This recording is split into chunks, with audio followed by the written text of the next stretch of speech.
Perkenalkan, saya Roseven Rudianto, salah satu dosen di Politeknik Elbajo Komodus yang berhome base di program studi Ekowisata. Pada kegiatan pelajaran, saya mengampu mata kuliah pariwisata berbasis masyarakat di program studi Diploma 3 Ekowisata dengan jumlah bobot SKS sebanyak 3 SKS. Mata kuliah pariwisata berbasis masyarakat ini disajikan pada semester 3 dengan 16 kali pertemuan, di mana ujian tengah semester dilakukan pada pertemuan ke-8 dan ujian akhir semester dilakukan pada pertemuan ke-16. Mata kuliah pariwisata berbasis masyarakat ialah mata kuliah yang membahas tentang konsep pariwisata berbasis masyarakat secara umum, peran masyarakat dalam pariwisata, dan penerapan pariwisata berbasis masyarakat. Perkuliahan ini dilaksanakan dengan pendekatan komunikatif dan kontekstual melalui teknik diskusi, latihan, praktikum lapangan, dan presentasi.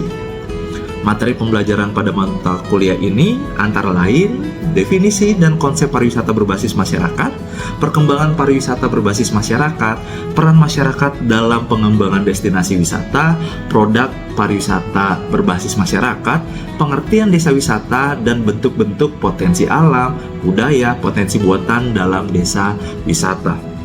Adapun CPL yang ingin dicapai dalam mata kuliah ini mencakup 3 aspek. Yang pertama sikap, pengetahuan, dan keterampilan. CPL sikap antara lain menjunjung tinggi nilai kemanusiaan dalam menjalankan tugas berdasarkan agama, moral, dan etika. Berperan sebagai warga negara yang bangga dan cinta tanah air, memiliki nasionalisme serta tanggung jawab pada negara dan bangsa. Bekerja sama dan memiliki kepekaan sosial serta kepedulian terhadap masyarakat dan lingkungan.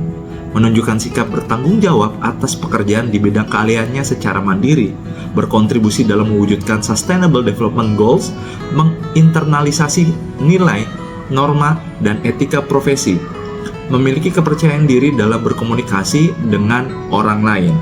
Selanjutnya pada CPL pengetahuan, antara lain, mahasiswa menguasai konsep dan prinsip pariwisata berkelanjutan dan tujuan pembangunan berkelanjutan.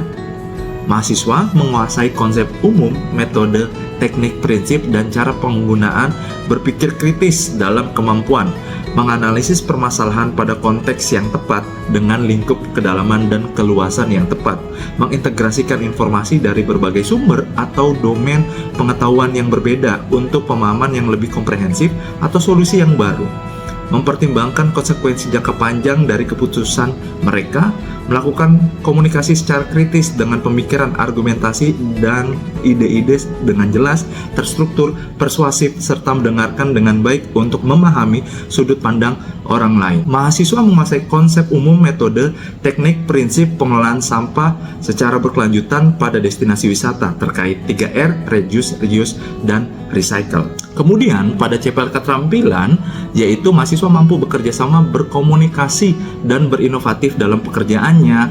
Mahasiswa mampu bertanggung jawab atas pencapaian hasil kerja kelompok dan melakukan supervisi dan evaluasi terhadap penyelesaian pekerjaan yang ditugaskan kepada pekerja yang berada di bawah tanggung jawabnya. Mahasiswa mampu melakukan proses evaluasi diri terhadap kelompok kerja yang berada di bawah tanggung jawabnya dan mengelola pengembangan kompetensi kerja secara mandiri. Mahasiswa mampu menginkorporasi kebutuhan wisatawan dalam berwisata yang mementingkan keragaman sosial budaya, kebutuhan khusus, dan standar etika pariwisata global dan nilai tujuan pembangunan berkelanjutan. Mahasiswa mampu menggunakan pola pikir kritis dalam menghasilkan portofolio potensi destinasi pariwisata berdasarkan analisis faktor-faktor yang penting terkait potensi dan kecenderungan pasar usaha perjalanan wisata, minimal meliputi aturan dan isu keamanan yang berpengaruh dalam perjalanan wisata domestik, aturan-aturan dan panduan kepramuwisataan, destinasi pariwisata dan aspek geografis, desa wisata, pariwisata berbasis masyarakat, perilaku dan profil wisatawan termasuk wisatawan berkebutuhan khusus, sumber daya transportasi, akomodasi, fasilitas makan minum, dan fasilitas cenderamata dari aspek keterjangkauan, harga, dan ketersediaan akses, waktu dan musim, dan informasi tercetak maupun media online mengenai produk dan layanan kepariwisataan. Dan selain itu, mahasiswa mampu menggunakan pola pikir kritis dalam menjalankan pengelolaan desa wisata melalui pengelolaan sampah dengan 3R, reduce, reuse, dan recycle, dan pemberdayaan masyarakat dalam kegiatan kepariwisataan. Berdasarkan sejumlah CPL tersebut, disusun 4 CPMK yang lebih spesifik. Di antaranya, mahasiswa mampu menguasai konsep teoritis pariwisata berbasis masyarakat secara umum, mahasiswa mampu memahami peran masyarakat lokal dalam pariwisata, mampu menerapkan prinsip-prinsip pariwisata berbasis masyarakat secara umum, dan mampu meningkatkan peran masyarakat dalam pengelolaan desa wisata sesuai pedoman yang berlaku. Adapun referensi utama pada mata kuliah ini berbasis ada 2, yaitu Amran Hamzah dan Zainab Khalifa dengan judul Handbook on Community Based Tourism, How to Develop and Sustain CBT, dan yang kedua adalah Pochana Swansri dengan judul Community Based Tourism Handbook. Selain itu, referensi tambahan yang digunakan pada mata kuliah pariwisata berbasis masyarakat ini antara lain karya ilmiah Rosa Rudianto, Septian Hutagalung, dan Fitri Ciptosari dengan judul Membangun Pemahaman Terhadap Tujuan Pembangunan Berkelanjutan dan Indikator Global Sustainable Tourism Council. Dewi Winiarni Susianti dan Nining Latianingsih dengan judul Potensi Desa Melalui Pariwisata Pedesaan. Dan yang terakhir, Marius Yosef Seran, Septian Hutagalung, dan Renaldo Siagian dengan judul Membangun Manggarai Barat dari Desa Melalui Peningkatan Potensi Sumber Daya Manusia. Adapun sistem penilaian dan evaluasi terdiri dari 5 komponen, yaitu sikap dengan bobot 10%, kehadiran bobot 10%, tugas dengan bobot 15%, UTS dengan bobot 25%, dan UAS dengan bobot 40%. Adapun proses kegiatan pembelajaran di kelas dapat dilihat pada video ini. Selamat menyaksikan. Selamat sore semuanya. Baik, terima kasih atas kehadiran teman-teman semua pada sore hari kali ini. Sebelum kita mulai perkuliahan kita, ada baiknya kita berdoa terlebih dahulu. Berdoa menurut agama dan kepercayaan masing-masing. Berdoa dipersilakan.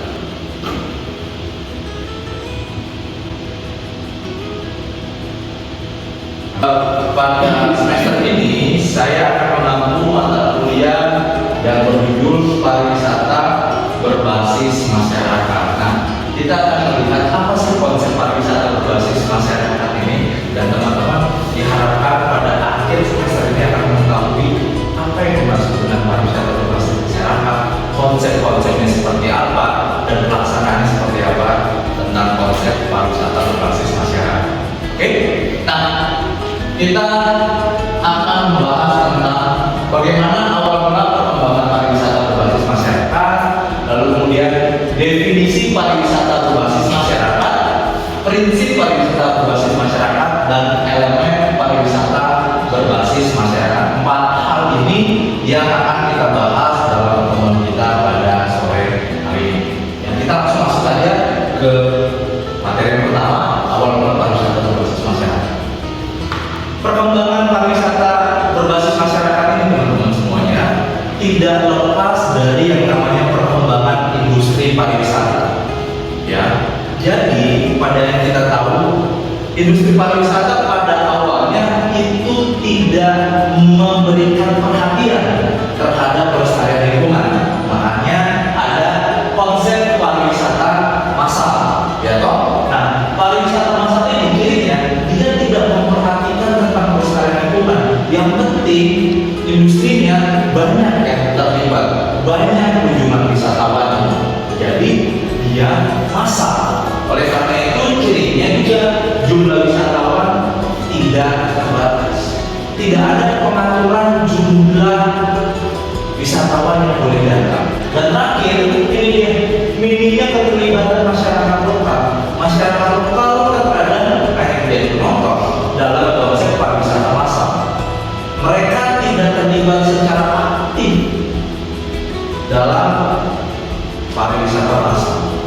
Nah, perkembangan pariwisata massal ini akhirnya membuat konsep baru, yaitu pariwisata alternatif atau alternatif tourism.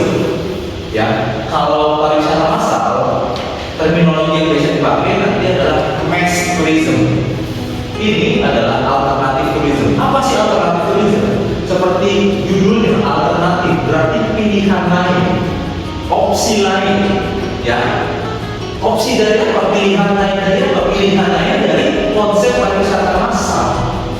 Pada dasarnya pariwisata alternatif ini merupakan jawaban keresahan manusia. Keresahan tentang apa? Oh, ternyata pariwisata itu berdampak negatif banyaknya terhadap lingkungan, terhadap masyarakat. Lalu timbul konsep pariwisata alternatif. Oh, ternyata pariwisata itu tidak boleh hanya mementingkan keuntungan saja tanpa memperhatikan pelestarian lingkungan. Makanya muncullah alternatif ini. Jadi kegiatan pariwisata ini memiliki upaya pelestarian lingkungan yang lebih banyak dibandingkan pariwisata massal. Nah, setelah pariwisata alternatif muncul lagi pariwisata berbasis masyarakat atau community based tourism. Namanya basis. Apa sih basis itu artinya? Kira-kira apa artinya? Jumlah. Oke. Ada yang lagi? Basis itu apa sih artinya? Basic itu apa artinya basic? Dasar. Basis itu apa? Dasar. Sekarang basis itu apa? Maksudnya berdasar di sini pariwisata yang didasari oleh masyarakat. Maksudnya apa yang didasari ini? Didasari ini diartikan, berbasis ini diartikan menekankan terhadap keterlibatan masyarakat. Apa keterlibatan ini? Masyarakat lokal menjadi guide, masyarakat lokal turut berpartisipasi dalam industri pariwisata. Contoh apa? Menyediakan homestay, menyediakan warung makan minum, kios-kios di desa-desa wisata, ya kok? Ya, di sini clear ya bedanya ya. Dan yang terakhir, pariwisata berbasis masyarakat ini dia tidak hanya lingkungan atau keterlibatan masyarakat saja, tapi juga untuk memastikan bahwa pariwisata tersebut yang berkembang di tempat rumahnya, tempat tinggalnya, itu memberikan dampak terhadap peningkatan ekonomi masyarakat. Lalu apa sih pariwisata berbasis masyarakat ini? Setidaknya ada dua definisi yang bisa kita jadikan patokan. Ini saya ambil dari literatur.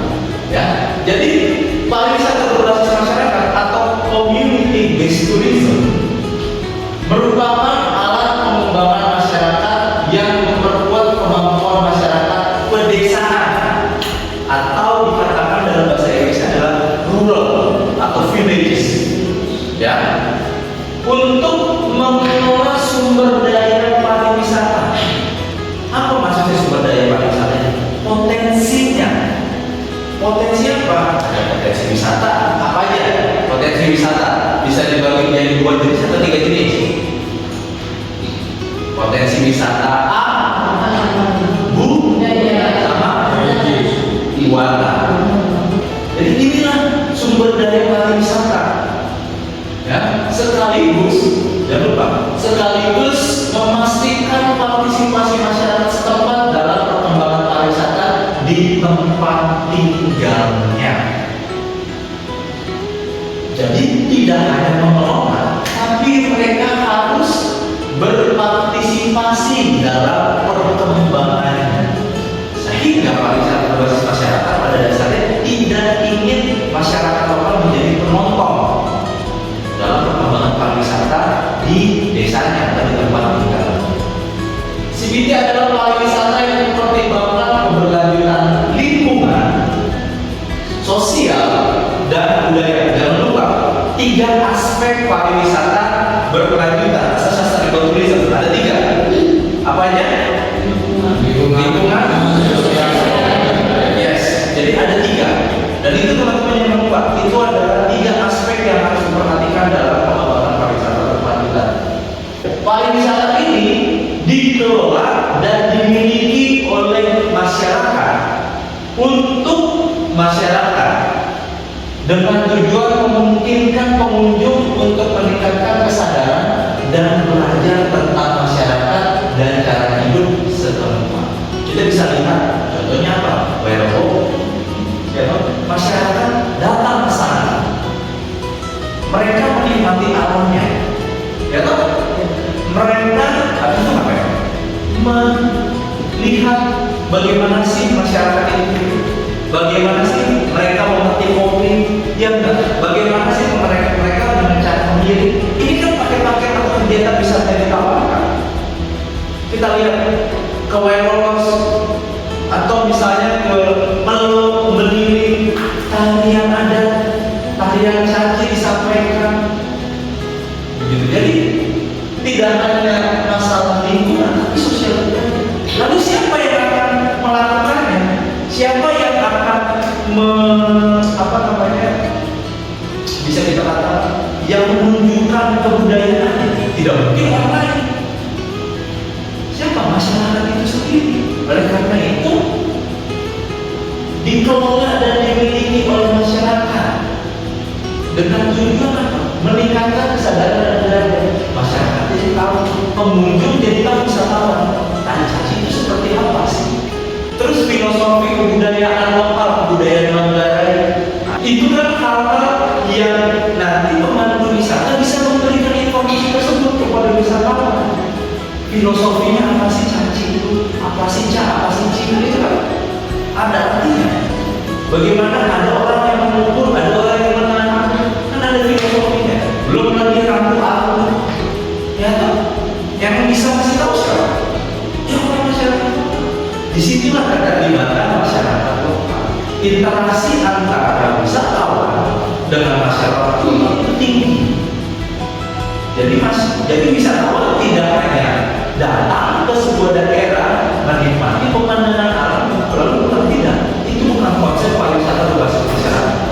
Karena harus ada interaksi.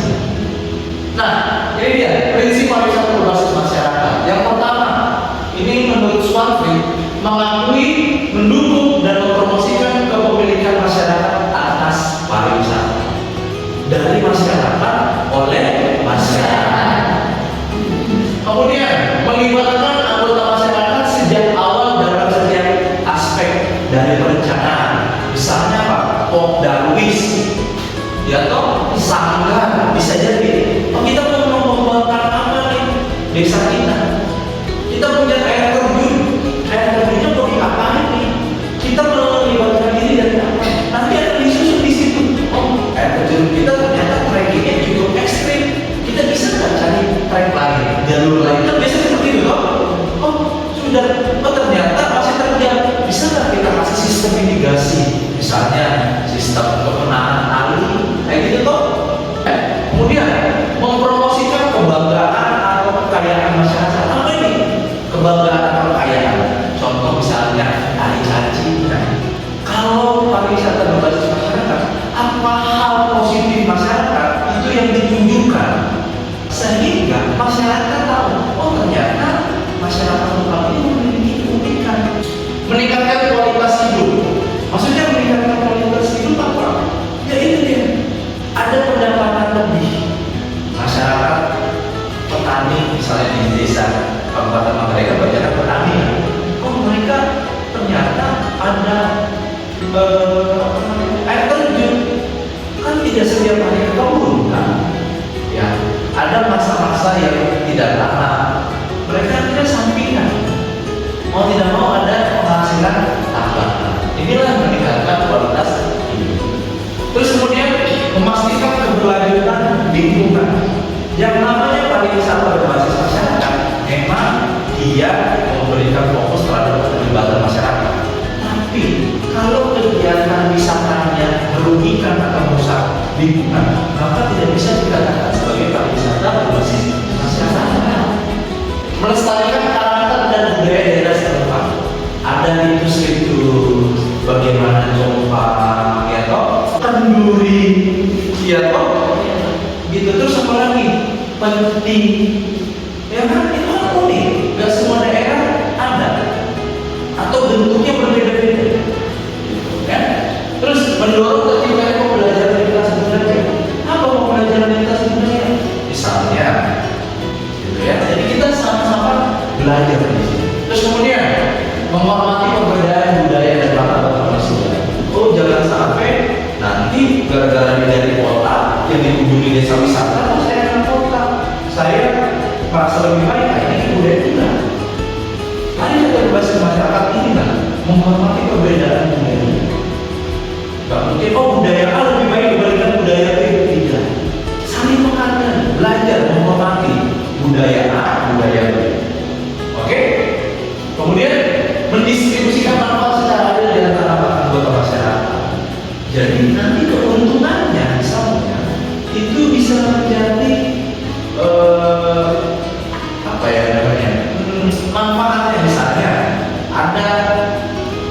kunjungan grup, ya, kunjungan grup ke desa tersebut. Nah, pasti kan ada paket yang dijual. Itu kan nanti akan bagi-bagi, oh kaum ibu beli makanan ya, bikin makanan ini modalnya. Jangan lupa nanti keuntungannya disisihkan buat kaum ibu, misalnya seperti itu. Terus kaum kelompok anak muda, nanti kalian yang jemput ya dari Labuan Bajo ke desa kita, karena kalian bisa bawa mobil, misalnya seperti itu. Kaum bapak, kelompok bapak apa? Bercerita tentang adat istiadat, tentang kebudayaannya, ya. Jadi terlibat. Nanti ini uangnya, ini berkontribusi secara adil. Kemudian berkontribusi terhadap proyek-proyek masyarakat. Bisa desanya sering dikunjungi, udah banyak nih terkumpul dananya. Akhirnya masyarakat bergotong royong membangun gabungan desa. Itu proyek masyarakat kok. Selamat datang di desa A. Duitnya dari mana? Nah ini dia, pariwisata berbasis masyarakat karena sudah ada. Oke, kita bisa berkontribusi dalam pembangunan gabungan tersebut. Ada elemennya, ini apa? Kekayaan alam dan budaya. Ada kekayaan alam ini apa? Misalnya sumber daya alam terjaga dengan baik. Kemudian perekonomian dan cara produksinya tidak eksploitasi, tidak berlebihan, tapi tetap bertanggung jawab. Terus juga memperkenalkan adat istiadat seperti yang tadi saya sampaikan ya, kebudayaannya diceritakan, disampaikan, dipelajari oleh wisatawan. Lalu adanya organisasi masyarakat, kelompok sadar wisata. Orang-orang nanti akan bergabung, nanti akan mengikuti untuk mengembangkan pariwisata di desa. Lalu ini apa? Masyarakat berbagi kesadaran, yuk semangatnya sama membangun. Terus memiliki tetua adat, ya, memiliki tetua adat yang menggunakan pengetahuan dan kearifan lokal, ya. Jadi dikasih tahu kan ceritanya ada istiadat biasanya tetua adat ya paham, gitu. Kemudian di sini memiliki rasa kepemilikan dan ingin berpartisipasi dalam pembangunannya sendiri. Artinya ada inisiatif dari masyarakatnya. Ya, inisiatif bahwa saya mau berkontribusi, saya mau ikut gotong royong, saya mau ikut menjadi pemandu budaya lokal. Inisiatif. Oh, kalau ibu atau kelompok ibu mau inisiatif untuk kami yang bikin makanan-makanannya, kita bikin kue-kue pangan tradisional kan seperti itu, ya. Jadi ada inisiatif. Lalu pengelolaannya seperti apa? Pengelolaannya ini ada peraturan, tidak boleh A, tidak boleh B, ataupun ada program kerja. Karena kalau tidak ada pengelolaan berarti masukkan, ya. Kemudian ada organisasi atau mekanisme lokal. Darwis tadi, ketuanya siapa? Kelompok bidang homestay misalnya siapa? Bidang pemanduan siapa? Itu biasanya seperti itu. Dan yang terakhir ini dia pembelajaran. Sekali lagi, pariwisata berbasis masyarakat itu menekankan adanya pembelajaran, adanya hal-hal baru yang didapat wisatawan ketika berkunjung ke suatu desa. Dan di sini apa aja? Di sini kegiatannya pertama membina proses pembelajaran bersama antara tuan rumah, warga lokal dan tamu dengan wisatawan. Kemudian mendidik dan membangun pemahaman berbagai budaya dan cara hidup. Begitu, cara hidup lokal seperti apa. Dan yang terakhir meningkatkan kesadaran tentang konservasi bagi kalangan wisatawan dan masyarakat setempat. Jadi konservasi itu tidak hanya bagi wisatawan, tapi juga bagi masyarakat. Kenapa? Masyarakat yang harus menjaga karena apa? Karena kalau sudah rusak potensinya, apa yang akan dinikmati oleh wisatawan? Karena di situ kan adalah rumah warga itu sendiri, masyarakat itu sendiri. Kalau rumahnya rusak, masyarakat sendiri juga tidak akan nyaman, apalagi wisatawan. Itu pentingnya. Jadi tidak hanya bagi sisi wisatawan, tapi juga dari sisi tuan. Oke, clear ya? Nah, pertanyaan dari kalian silakan. Mensa, ada pertanyaan?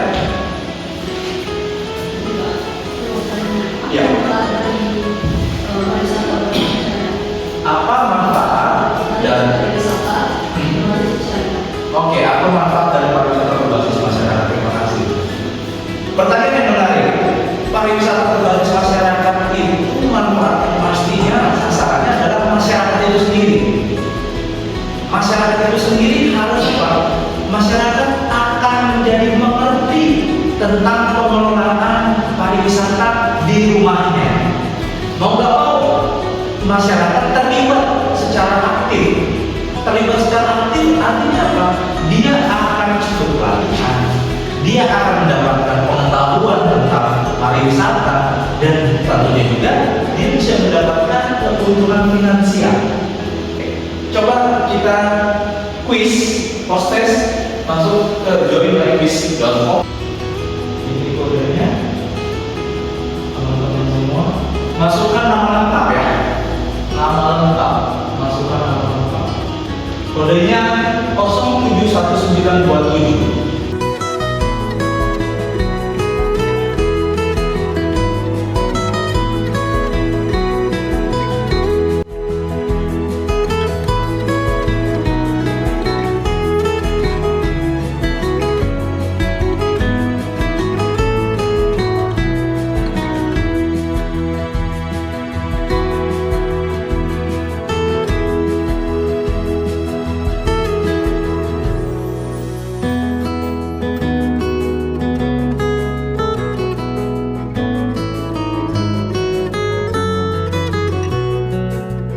Semua ya? Oke. Mereka tiga Gimnasia, kedua Dixon, dan ketiga Bibi. Tidak bisa, luar biasa, mantap. Oke. Kita lihat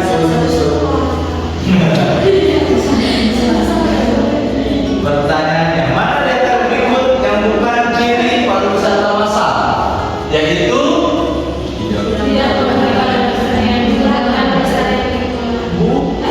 jumlah wisatawan terbatas. Iya, pariwisata massal jumlah wisatawan tak terbatas. Oke, lanjut.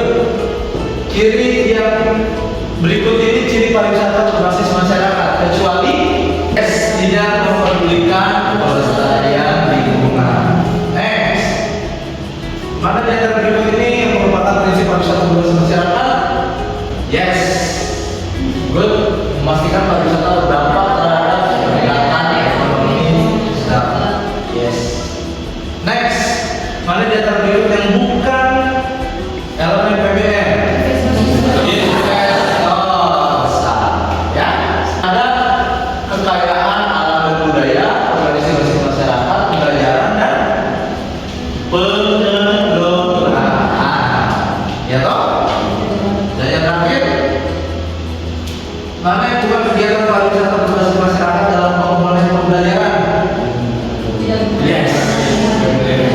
Tidak menghargai kebudayaan masyarakat lokal, karena pariwisata berbasis masyarakat mendorong untuk menghormati kekayaan kebudayaan masyarakat lokal. Oke, itu saja pertemuan kita pada hari ini. Saya harap teman-teman mengerti, memahami apa itu pariwisata berbasis masyarakat secara definisi, dan nanti saya akan membagikan materi kepada teman-teman melalui video live ataupun melalui WhatsApp. Oke, itu saja.